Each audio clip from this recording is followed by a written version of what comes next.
আচ্ছা, আপনারা ইতিমধ্যেই আমাদের পুলিশ সুপার মহোদয়ের কাছ থেকে শুনলেন। আমরা মূলত মন্ত্রণালয়ের নির্দেশনা অনুযায়ী এবং আমাদের পুলিশ বিভাগ, আমাদের পুলিশ সুপার মহোদয় বললেন যে আইজি মহোদয় নির্দেশনা দিয়েছেন, সেই নির্দেশনাগুলোর আলোকে আমরা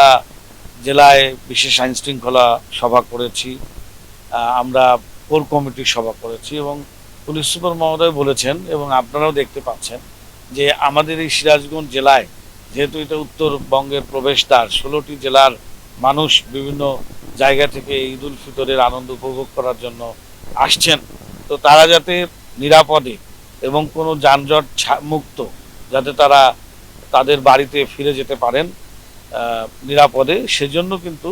সর্বোচ্চ ব্যবস্থা গ্রহণ করা হয়েছে। ইতিমধ্যে আপনারা দেখেছেন যে বিভিন্ন স্পটে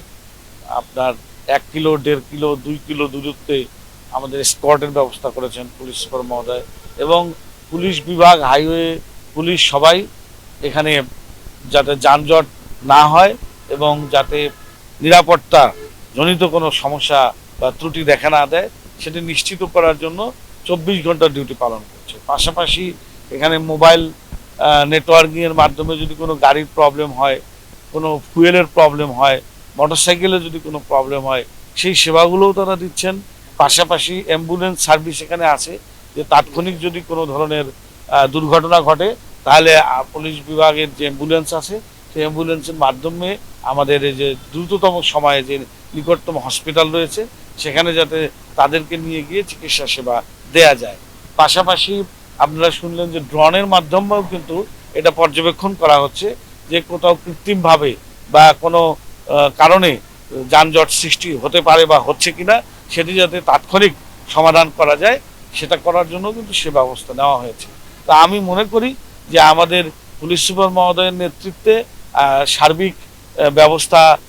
নেওয়া হয়েছে এবং আমিও আজকে পুলিশ সুপার মহোদয় সহ আমি বের হয়েছি এবং আমরা যেটা দেখলাম